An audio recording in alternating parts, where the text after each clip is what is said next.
అంటే 13,000 2,000 ఏంటంటే maintenance school maintenance cut చేసి అది ఒకటి చెప్పి ఒకటి చేయకూడదు.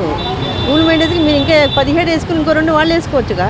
వీళ్ళకి తగ్గించడం ఎందుకు, వాళ్ళకి తగ్గించడం ఎందుకు, పిల్లలకి ఇచ్చే డబ్బులు తగ్గించడం ఎందుకు? ఇంకో 2,000 వేసుకుని మీకు 17 అంటే సరిపోతుందిగా, అవునా కదా? వాళ్ళకి ఇచ్చే వాటిలో పిల్లలకి ఇచ్చే వాటిలో తగ్గించుకోవడం ఎందుకు? ఈ ప్రైవేట్ స్కూల్సే కానీ ఏవైనా కానీ ఆ పుస్తకాలకి వాటికి బోల్డ్ అవుతుంది. ఏ పేరెంట్స్కైనా కష్టమే కదా. మరి అలాగే చూసుకుంటే కనుక ఆగస్టు 15 మహిళలకు ఉచిత బస్సు ప్రయాణము రానివ్వండి, వచ్చాక చూద్దాం.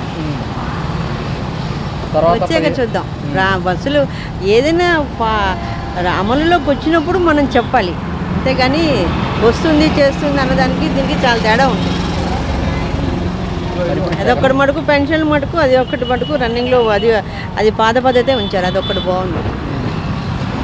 పెద్దవాళ్ళు వాళ్ళ ఇబ్బందులు పడకుండా ఇంటికి తీసుకొచ్చి ఇస్తున్నారు.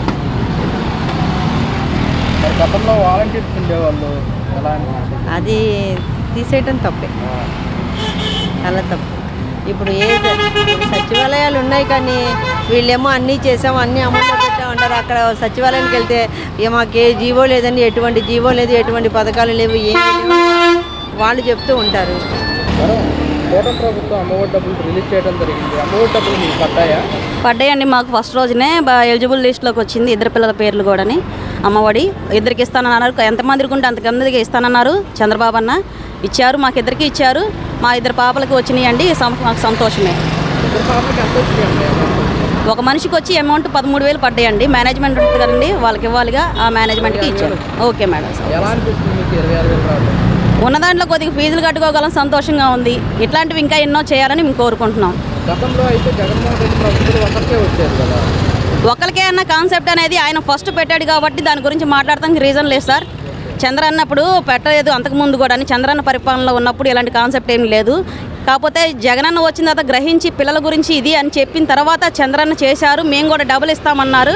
అది వాళ్ళ ఇష్టము. మమ్మల్ని ఇంకా పరిపాలించాలని ప్రజలను అర్థం చేసుకోవాలని వాళ్ళు ముందుకు రావాలని మేము కోరుకుంటున్నాము. అంతేగాని జగనన్న వేరు చంద్రన్న వేరు అదే ఇలాంటివి మేము చెప్పమండి. కాకపోతే ఏ పరిపాలన బాగుంది అనటానికి కూడా లేదండి. ఎవరు వచ్చినా కానీ ఖచ్చితంగా మంచి చేస్తారు. పిల్లల ఫీజులు కట్టుకున్నాము, పుస్తకాలు కొనుక్కున్నాము. గవర్నమెంట్ స్కూల్లో కూడా వేయాలనుకుంటున్నాం నెక్స్ట్ ఇయర్. ఇంతకు మించి ప్రభుత్వం ముందుకు నడిస్తే మేము కూడా ముందుకు నడుస్తాము. అలా చూస్తుంటే కనుక మహిళలకు కూడా 1500 ఇస్తామని చెప్పి దాన్ని కూడా కసరత్తు చేస్తున్నారు. అలాగే ఉచిత బస్సు ప్రయాణం అంటారు, దాన్ని కూడా చేస్తున్నారు. ఎలా అనిపిస్తుంది? ఉచిత బస్సు అంటే మాత్రం పెట్టమాకండి చంద్రన్న గారు, మీకు దయచేసి చెప్తున్నానండి. ఆటోలకి ఇబ్బంది కలుగుతుంది వాళ్ళకి. అందులో మా ఆయన గారు కూడా ఆటో తోలుతారు కాబట్టి వాళ్ళకి అలా మీరు పెడితే కనుక మేము ఎలా బ్రతకాలనేది మేము కోరుతున్నామండి. కాకపోతే ఇది మీద ఇంకోటి దృష్టి పెట్టి మీ మీద మేము అడుగుతున్నామండి. మాకు ఇల్లు లేవు, ఇల్లులు కూడా లేని వారికి సహాయం దయచేయండి. మాకు పిల్లలకి ఇచ్చినందుకు మీకు వందనాలు. ఇలాంటివి ఎన్నో చేయాలని మేము కోరుకుంటున్నాము. 1500 అంటారండి, అది మీ ఇష్టము. ఇంకో పథకం కూడా అప్లై చేస్తానన్నారు, ఖచ్చితంగా మీరు చేస్తారని మేము కోరుకుంటున్నాము. ఈ 1500 రూపాయల లెక్కన ప్రతి ఒక్కరికి మీరు అమలు చేస్తే కనుకనండి మాకు కొద్దిగా సాయం పడిన వారు అయి ఉంటారు.